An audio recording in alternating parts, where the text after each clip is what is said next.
Complete domination, yan po yung pinakita ni Grandmaster Wesley So at ng buo niyang team sa kakatapos lang po na full stage ng FIDE World Blitz Team Chess Championship 2025. Ipakita ko po yung isang laro niya, no? Ito po yung laban niya kay Daniel Darda. Isa po din po itong batang super grandmaster. Pang number 80 na po ito sa world, kahit ano pa lang po ito eh. Below 20 years old ito, junior player.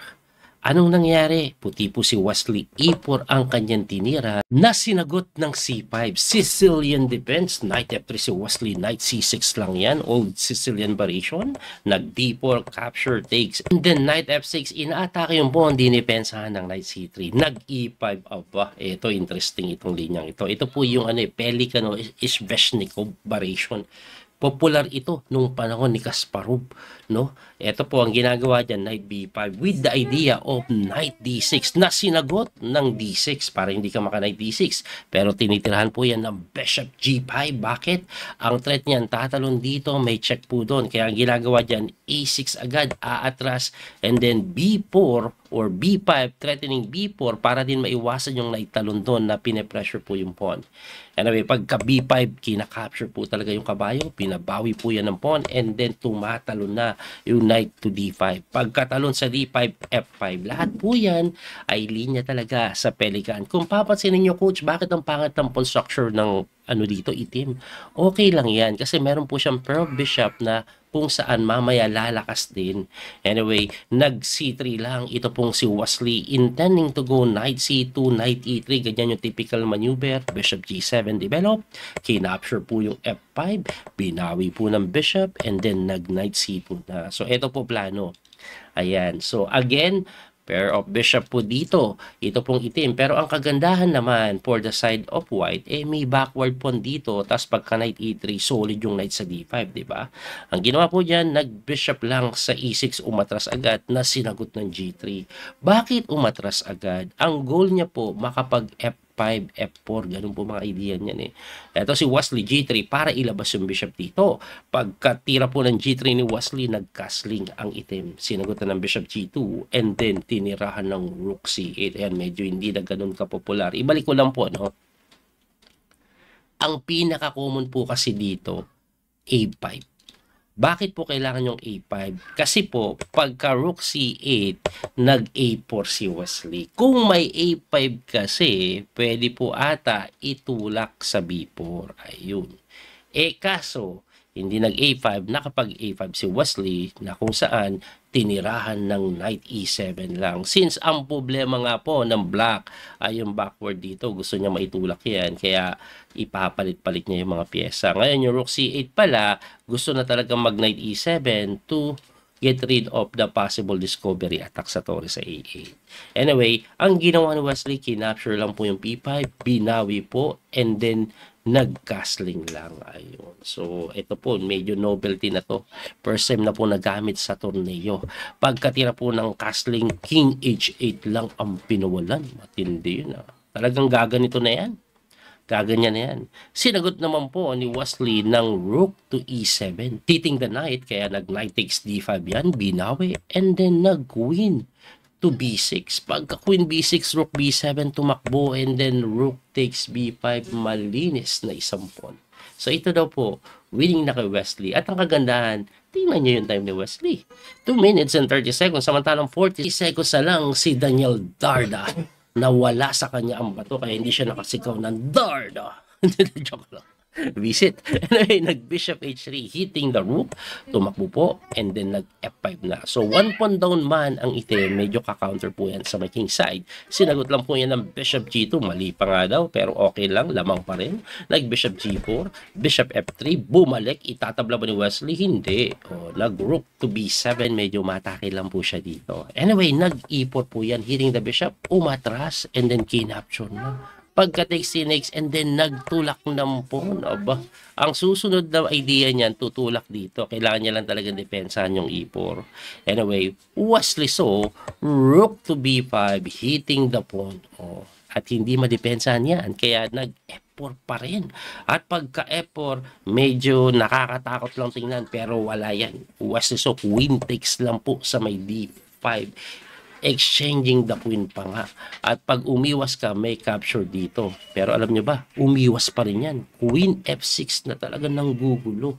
Nakakatakot po kasing i-takes ito dahil may capture, may check na ganon. Pero sabi ni Wesley, nakakatakot lang tingnan yan. Tikman ko pa rin yan. Bakit?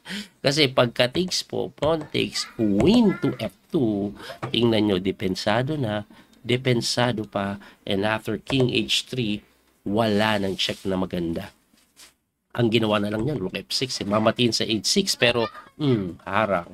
Pagkaharang may threat pang ganon, kaya napakitang itulak yan, tapos hinamon yung reyna, of course, lamang ng maraming mon. Pag napalit yung reyna, tapos ang laban, umiwas yan, and then nag-knight lang sa D4. After knight D4, rook to F8, pwede siguro gumanito later on, manggugulo pa, pero queen G4 lang ang ginawa. Sa'yo na yung B2 pawn, tinakain na nga, pero pagka knight to E6, ayun, no? Mapapalit, no? Ito naman pong kalaban ni Wesley, dinipensahan of course. Pagka-depensa, knight takes G7, at etong malungkot dyan, pag binawi mo yan, may check na ganun sa ilalim, kaya hindi niya kinapture. Gumaniri muna, ayun, hinataw muna. Pero sabi ni Wesley, rook to E8 pa rin. Hindi mo na talaga yung matikman kasi may kain dun.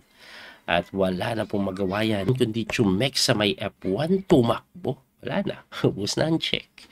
At pati yung oras, paubos na. Tumira na nga lang po yan ng rook doon, nakalimutan niya. Mati na. Anyway, naubusan natin ng oras yan. Grabe si Wesley So. At alam nyo ba, Wesley So performance sa torneyong ito, tingnan nyo po, halos perfect. 9.5 out of 10.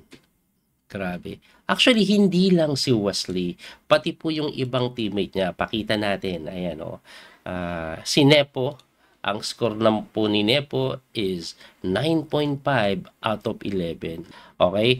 Si MBL naman, 7.5 out of 8. Halos perfect din.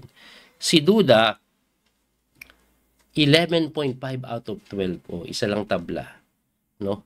Grabe lakas. At yung kanilang pong board 6, tingnan muna natin tong si, Agostinho, pinerpek, yung babae nila, pinerpek. Si Huyipan, medyo hindi maganda laro. Tapos si Wadim, ito po yung kanilang board 6 na talagang kailangan buhatin.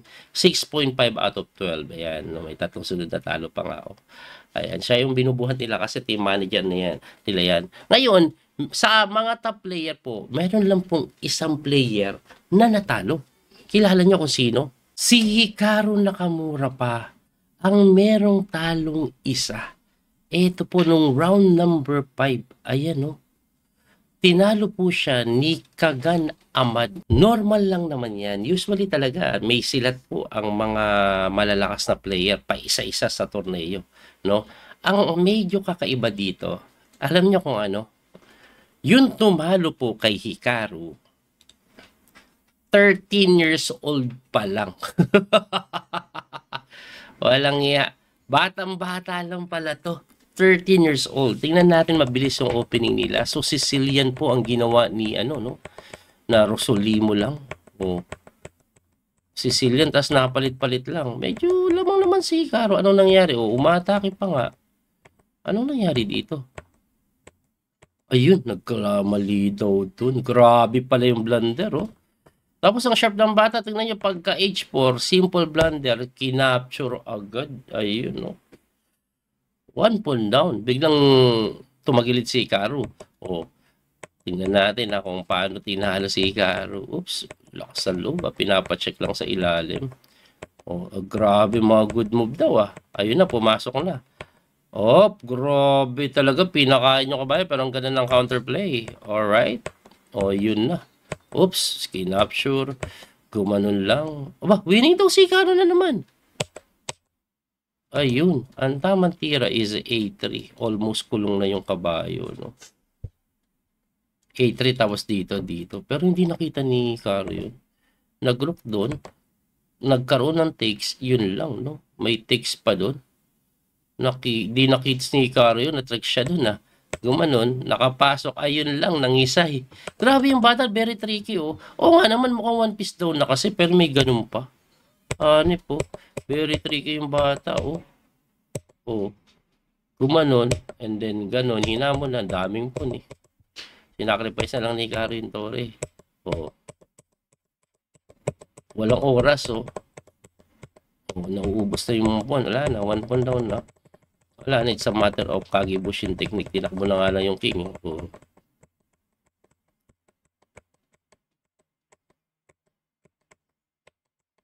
Ayun, oh. Ang daming tira. Naiharang na. Tinetempohan. Oop, ayun. Ayun, nalimas. Bibilisan ko lang Gusto ko makita eh. Wala na. Okay, sinimplihan na dito. Inubos na eh. Inubos na po ang pyesa. Alright, mati na. Pagkatira dito. Kaya nag-design na si Hikaru. Grabe yung bata, 13 years old, no? Grabe yung mga tricks nakita niya. Ang sharp din.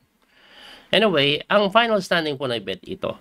Champion po yung team nila Hikaru sa Pool A na kung saan perfect score. Ayan o. Tapos yung Elite ang sumunod, and then Night Dance, tapos FIDE MB team. So ang mangyayari po dyan, yung top 4 mapupunta sa tinatawag na playoff o yung knockout na.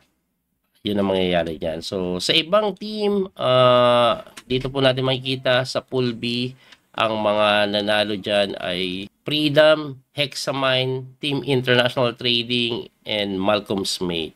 Ayan. Sa Pool C naman po, ang mga nanalo dyan, teka lang, naglo-load, Uzbekistan, Germany and France, Rookies, and Generation XYZA. Okay.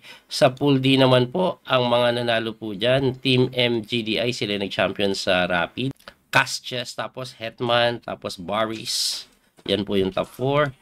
And yan na yung bubuo ng top 16. Mapupunta sila sa knockout pero yung knockout wala pa pong pairing dito. Hindi pa po siguro nagkakabunutan. Yan po yung mangyayari. Anyway, abangan nyo na lang po yung mga susunod na laban. Muli, ito po ang inyong coach, PD Master Daniel Causo. Hanggang sa muling pagkikita. God bless po mga kabiyahe. Don't forget to like, share, follow, and subscribe. Bye-bye. That little mouse, 'cause I'm an albatross.